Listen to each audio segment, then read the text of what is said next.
بعض لوگ ہمیں تانا دیتے ہیں کس بات کا؟ تانا یہ ہے کہ ہم کوئی بھی کار خیر کرتے ہیں نا، مثال کے طور پہ آپ نے کسی بزرگ کے لیے دعا کریں یا کوئی بھی اچھا کام کرے، کوئی ایسا کام کرے تو کہتے ہیں یار یہ تم نے کام برا کیا، تم نے اچھا نہیں کیا. تو ہم جواب میں جو سادہ آدمی ہوتا ہے وہ تو یہی کہتا ہے بھائی میں نے تو اپنے باپ دادا کو یہ کرتے ہوئے دیکھا.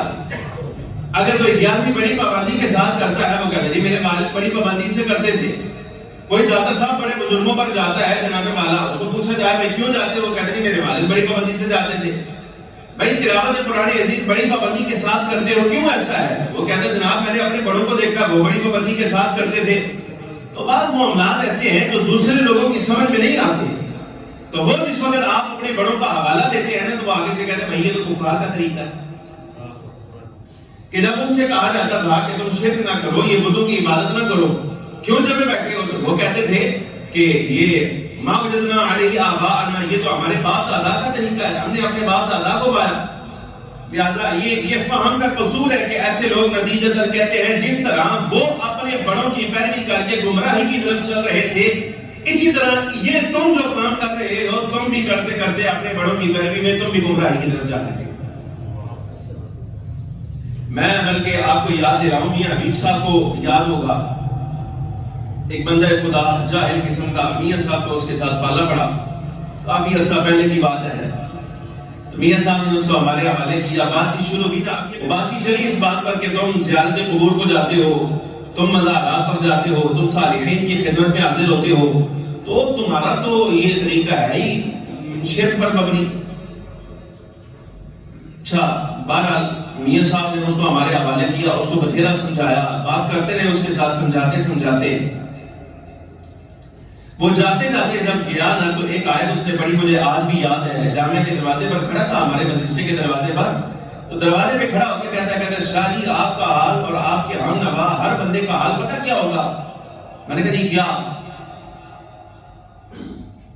کہنے لگا کہ آپ کے بارے میں قیامت کے دن یہ ہوگا، آپ اللہ کے حضور یہ کہہ رہے ہوں گے ربنا انا اطعنا سادتنا وکبراءنا واضلونا السبیل، اے ہمارے رب ہم نے تو اپنے بڑوں کی اور اپنے سرداروں کی پیروی کی تھی، فاضلونا السبیل، انہوں نے ہمیں گمراہی کی راہ پر ڈالا.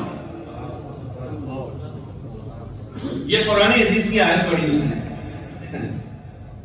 اب اس بندے کی قسمت بیچارے کی خراب تھی، اس کی قسمت نے ساتھ نہیں دیا. اور کوئی بندہ ہوتا جس کو نہ قرآن آتا نہ کوئی حدیث آتی، وہ تو بیچارہ باقی خاموش ہو جاتا، بھائی ہم نے تو اپنے باپ دادا سے یہی سنا ہے.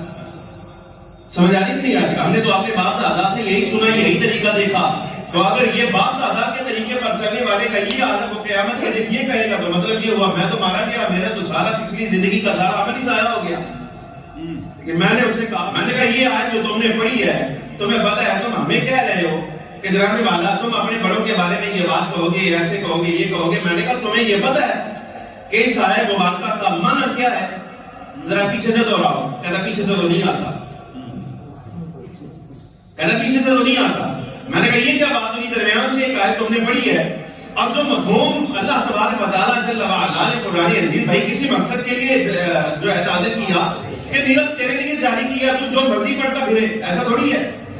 پڑھنا اللہ تبارک و تعالیٰ جل وعلا نے اسی پچھلی آیت میں کیا کہا؟ رب العالمین جل وعلا ان کافروں کی بات کر رہا ہے جن کا خاتمہ خیر پر نہیں ہوا، وہ حالت کفر میں مرے. فرمایا ان اللہ لعن الکافرین واعد لهم سعیرا، بے شک اللہ لعنت فرماتا ہے کافروں پر اور ان کے لیے جہنم اللہ نے تیار کر رکھی ہے.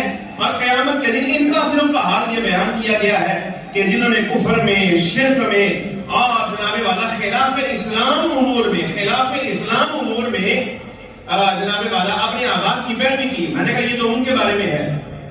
اور اگر تو ہر بندے کے بارے میں یہی کہتا ہے، ہر بندے کے بارے میں یہی کہتا ہے کہ جو اپنے باپ دادا کی پیروی کرے گا وہ جہنم میں جائے گا. میں نے کہا میں قرآن عزیز کے بھی ایک آیت پڑھتا ہوں اور بہت بڑی ذات ہے جو کہتا ہے میرا طریقہ میرے باپ دادا کا طریقہ ہے، بتا ان کے بارے میں کیا کہتا ہے. کہنا پڑے یار.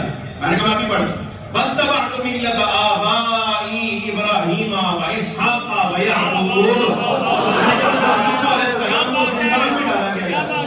جناب یوسف کو جب زندان میں ڈالا گیا وہاں تو چونکہ سارا وہ تھے ہی کافر مشرک تھے. جناب یوسف علیہ السلام سے پوچھا گیا کہ آپ کا طریقہ کیا ہے؟ جب آپ نے اپنی نبوت کا اظہار کیا آپ نے نبوت کے اظہار میں حضرت یوسف علیہ السلام نے جو پہلا جملہ کہا تھا وہ کیا؟ میں واتبعتم، میں اتباع کرتا ہوں، میں اتباع کرتا ہوں، میں اتباع کرتا ہوں کس کی؟ ملت آبائی، اپنے آبا کی ملت کی۔ میں نے کہا تو کہتا تھا کہ باپ دادا کی پیروی کرنے والا مشرک ہو جاتا ہے، تو یہ حضرت یوسف علیہ السلام جو کہہ رہے ہیں میں اپنے آبا کی پیروی کرتا ہوں۔ اور پھر آگے میں کہا آبا کا نام بھی تو سننا، کون بڑے بڑے آ رہے ہیں اس میں، فرمایا آگے بیان ہے اس کا، آبائی ابراہیم و اسحاق و یعقوب، میں جناب ابراہیم کا پیروکار ہوں، میں جناب اسحاق کا پیروکار ہوں، میں اپنے والد جناب یعقوب کے طریقے پر ہوں۔ میں کہ آگے فرمایا ما کان لنا ان نشرک باللہ من شیء، ہماری یہ شان نہیں ہے، ہمارے پورے خاندان کی یہ شان نہیں ہے کہ ہم اللہ کے ساتھ کسی کو شریک کریں، ذالک من فضل اللہ علینا وعلی الناس، یہ جو میں اتباع کر رہا ہوں اپنے آبا کی، میں کہا حضرت یوسف تو کہتے ہیں یہ میرے پر اللہ کا فضل ہے، جو جو اتباع کرتا جائے اس پر بھی اللہ کا فضل ہے۔ میں کہا وہ اللہ کا فضل کہتے ہیں اور تو اس کو گمراہی کہتے ہیں، شرم نہیں آتی تمہیں؟ اس میں رائے نہیں آئے۔ اچھا میرا یہ نہیں بھائی جہاں سے یہ کینچی ہوتی ہے، کیا ہوتی ہے کینچی؟ اور ائمہ کرام فرماتے ہیں ایسے جاہل سے بچا کرو جس کے ہاتھ میں کینچی آ جائے گمراہی کی، اور وہ اس کے ساتھ قرآن حدیث کو کاٹتا پھرے، قرآن حدیث کو کاٹتا پھرے۔ یہ جناب والا ایک مثال اور ہے اس کی، میں ایسے بندے کے بارے میں کہا کرتا ہوں بھائی باندر کے ہاتھ میں اگر ماچس آ جائے نا تو سارے جنگل کو آگ لگا دیتا ہے۔ یہ باندر کے ہاتھ میں ماچس آ گئی، اس کو کیا پتا ہے قرآن عزیز کیا ہے، حدیث طیبہ کیا؟ میں نے کہا آپ بول، تو خاموشی کہتا ہے آپ تو عالم ہے، میں آپ کے ساتھ کیا بات کر سکتا ہوں؟ میں نے کہا یہ پہلے کہہ دینا تھا بھائی، یہ پہلے تسلیم کر لینا تھا۔ تو بہرحال یہ بات یاد رکھیں کہ ہر مرتبہ بزرگوں کا طریقہ، ہر مرتبہ بزرگوں کا طریقہ وہ اللہ تعالیٰ معاف فرمائے، محفوظ فرمائے۔ اس کے بارے میں یہ کیا دینا بھائی کو گمراہی پر آپ یقین جانے، میں نے ایک جاہل کو یہاں تک کہتے ہوئے سنا، وہ مسئلہ پوچھنے کے لیے میرے آیا، تو وہ ایک نمازی شاید ابھی یہاں کہیں ملاقات ہو جائے ان کے ساتھ، وہاں میں نے مسئلہ پوچھا، انہوں نے میں نے مسئلہ سارا سمجھا دیا جس وقت، وہ بھی یہی تھا کہ تم کیا کرتے ہو، یہ ہے وہ ہے، وہ لائن تھوڑی سی جوان کی ہٹ گئی اپنی صحبت کی وجہ سے، تو گفتگو کرتے کرتے کرتے کرتے نا میں نے اس کو کہا، میں نے کہا بندہ خدا، بڑے پیار سے میں نے اس کو کہا، میں نے کہا بندہ خدا تمہارے لیے نا، تم چونکہ ابھی قرآن حدیث میں تمہیں قرآن عزیز آتا ہے نا، آیت آتی ہے، 4 لفظ تمہیں کسی نے رٹا دیے نا طوطے کی طرح، تو تم سمجھو تم قرآن حدیث کے عالم ہو گئے ہو، لیکن بندہ خدا تمہارا سب سے بڑا نقص مجھے پتا وہ یہ ہے کہ جب تمہیں یہ چیزیں یاد ہوتی ہیں نا تھوڑی بہت، یہ تمہاری شرک اور کفر اور گمراہی کی زبان تمہارے لفظ چلتے ہیں جس وقت اس پر، تو سب سے پہلے تمہارا ذوق جن پر چلتا ہے نا وہ تمہارے ماں باپ ہوتے ہیں۔ تم اپنے ماں باپ کو کہتے ہو ماں جی کسی بھی مشرک ہو، ابا کسی بھی مشرک، سمجھ آئی نہیں آ رہا؟ یہ طریقہ اپنایا جاتا ہے۔ اچھا اتنی بات میں نے کہی، وہ نمازی بھائی جو ان کو لے کر آئے تھے نا، وہ مجھے کہنے لگے شاہ جی دل میرا کرتا میں تھوڑا متھا چوما، اس لیے کہ جب میں اس کو لے کر آپ کے پاس لانے کے لیے آ رہا تھا نا، تو اس کی والدہ رو کر مجھے کہہ رہی تھی او بھائی جس کے پاس اس کو لے کر جا رہا ہے، اس کو کہہ رہا ہے یہ تو ہمیں بھی مسلمان نہیں سمجھتا، اس کا کوئی علاج کرو۔ وہ میرے سامنے ساتھ جھکائے ایسے بیٹھا، میں نے کہا یہ فضل الہی ہے، دیکھ لو کہ اللہ رب العالمین جل وعلا نے ہمیں یہ آگاہی دی ہے، شناسائی دی ہے کہ تمہارا زور سب سے پہلے کن پر سکتا ہے۔ حالانکہ یہ بات میں آپ کو سمجھا چکا، یہ اصولی بات ہے۔ ہم پوچھنا یہ چاہتے ہیں، یہ اکابر بزرگان دین، علماء ہوں، مشائخ ہوں، بزرگان دین ہوں، بھائی اپنے آبا کی ہوں، ان کے خاتمہ بالخیر کے بارے میں آپ کو کوئی شک ہوتا ہے؟ معاذ اللہ بھائی ان کا جو ذکر خیر ساری کائنات میں موجود ہے، خاتمہ بالخیر ہو گیا نا، تو جس کا خاتمہ بالخیر یعنی خاتمہ ایمان پر ہو گیا، اس کے بارے میں یہ سوچنا کہ معلوم نہیں اس کا طریقہ ٹھیک ہوگا یا نہیں ہوگا، اس سے بڑی جہالت اور کیا ہو سکتی ہے؟